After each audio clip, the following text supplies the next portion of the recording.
Hai semuanya, welcome to Spooky Stories. Ya, mungkin ini merupakan video pertama dari channel Spooky Stories, yang mana kedepannya channel ini bakal ngebahas seputar hal-hal yang berbau mistis gitu guys ya. Lebih jelasnya hal-hal horor gitu ya.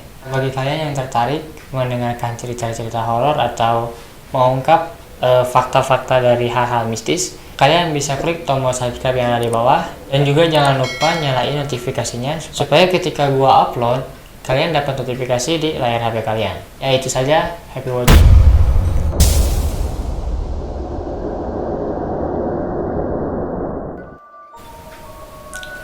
Oke, kita masuk ke bagian yang pertama, yaitu asal-usul Menara Saidah. Gedung ini dibangun pada tahun 1995 dan selesai pada tahun 1998 dan baru diresmikan pada tahun 2001. Gedung ini terletak di Jakarta Selatan, tepatnya di Jalan Gatot Subroto. Awalnya gedung ini bernama Gedung Wirasindo, namun setelah terjadi renovasi besar-besaran, gedung ini diberi nama atau diganti nama menjadi Menara Saidah, yang mana diambil dari nama pemiliknya yaitu Saidah Abu Bakar Ibrahim. Awalnya gedung ini memiliki 15 lantai, kemudian dipertinggi lagi menjadi 28 lantai.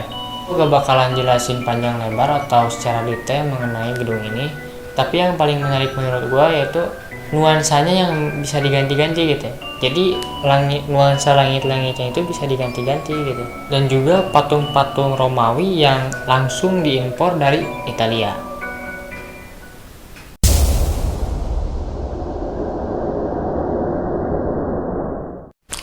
Tadi itu sampai di bagian 1 ya.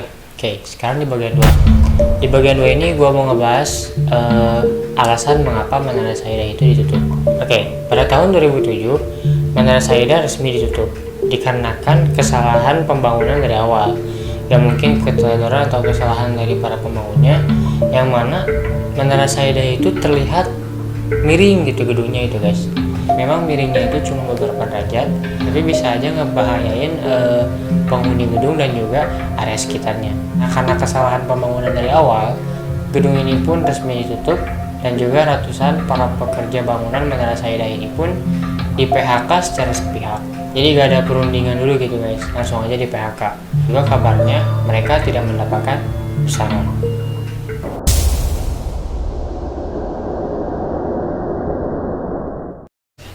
Nah, kita sekarang masuk ke bagian ketiga atau bagian terakhir.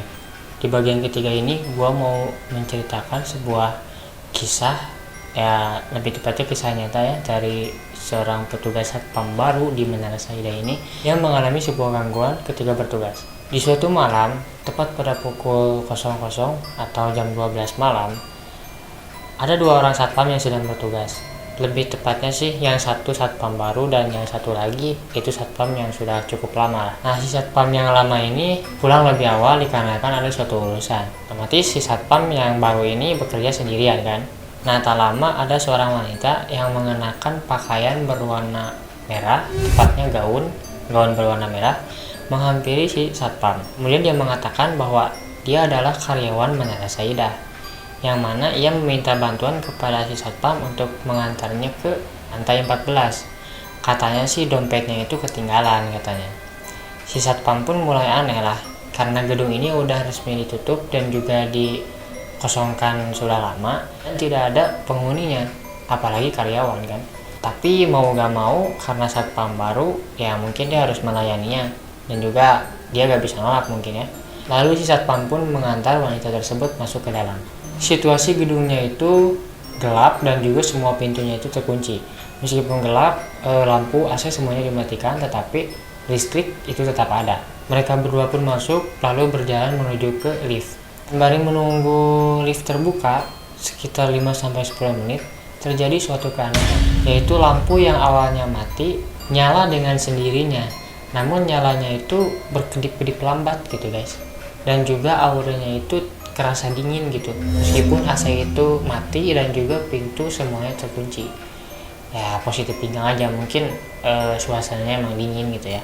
Gak lama lift pun terbuka, mereka berdua pun masuk. Lalu si satpam memijit tombol 14. Si satpam pun mulai merasa ketakutan dan agak sedikit cemas. Dia pun berusaha untuk mencairkan suasana. Dia pun mencoba mengajak ngobrol si wanita bergaun merah tersebut. Dia bilang, Lift di sini memang sudah cukup lama ya, kata si wanita tersebut menjawab, ya memang sudah lama. Dengan nada yang emang lurus banget gitu, jadi kedengaran mistis gitu. Si satpam pun mulai ngerasa aneh gitu, kenapa kok gini gitu, suasananya aneh banget lagi, nadanya kayak gitu lagi. Pintu lift pun terbuka, namun tidak di lantai 14, tiba-tiba ada di lantai 11. Nah di sini ada keanehan. Oh iya, buat kalian yang no lab ya, agak sedikit no lab, sorry. Misalin tujuan kita itu lantai 14 dan ada orang yang ingin ke lantai 11. Nah, kita pijit 14, orang lain pijit 11. Jadi sebelum ke lantai 14, lantai 11 dulu yang lebih dahulu dilewatin gitu, kebuka lebih dulu gitu.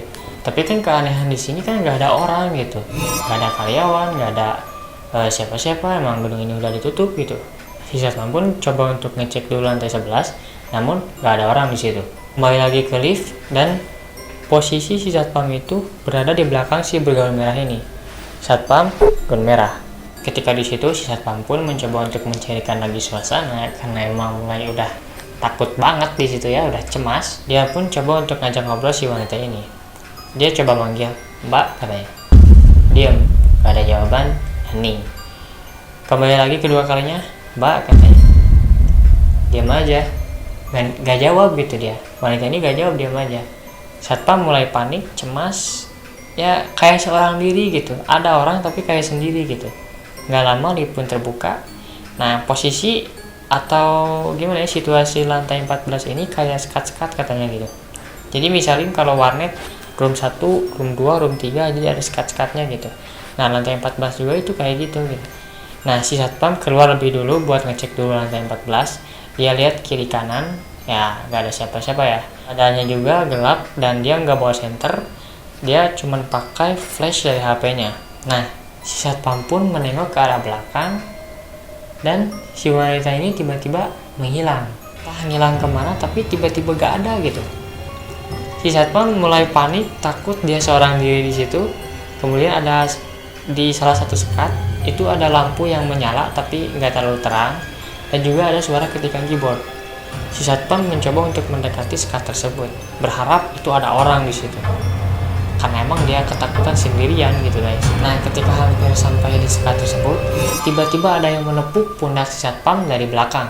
Sontak si satpam pun kaget dan HP-nya pun terjatuh. Dan juga lampu dari sekat tersebut tiba-tiba mati dan suara ketikan keyboard itu tiba-tiba menghilang. Nah posisi jatuh HP-nya si satpam itu, flashnya itu di bawah guys, jadi ke lantai gitu. Jadi ruangannya itu kan gelap banget, gak ada cahaya. Si satpam dengan cemas nyari HP-nya dan ketemu, dia langsung ambil. Lalu si satpam pun lari secepat mungkin ke arah tangga darurat. Dia pun lari dari atas ke bawah. Kemudian ketika sampai di lantai 5, si satpam mencoba untuk beristirahat dan menarik nafas terlebih dahulu karena dia udah mulai kelelahan. Nah ketika beristirahat buat narik nafas, tiba-tiba ada suara langkah kaki dari atas menuju ke bawah yang begitu cepat guys. Jadi kayak ngejar gitu. Nah di sini yang paling gua greget ya, ketika mau sampai di lantai dasar, tepatnya di lantai 2, pegangan tangannya asalnya besi keras, tiba-tiba itu berubah jadi lunak guys. Ketika si satpam mencoba untuk melihat dengan senter HP-nya, pas dilihat ternyata itu tangan mayat Manara Saidah yang lunak dan pucat. Sontak si satpam pun panik dan dia pun terjatuh ke bawah dan pingsan. Kabarnya sih dia mengalami gegar otak kecil. Gak lama kemudian teman satpamnya itu yang awalnya pulang lebih awal kembali lagi ke situ dan membawanya ke rumah sakit terdekat. Ketika udah siuman, dia pun menceritakan apa yang sudah dialami.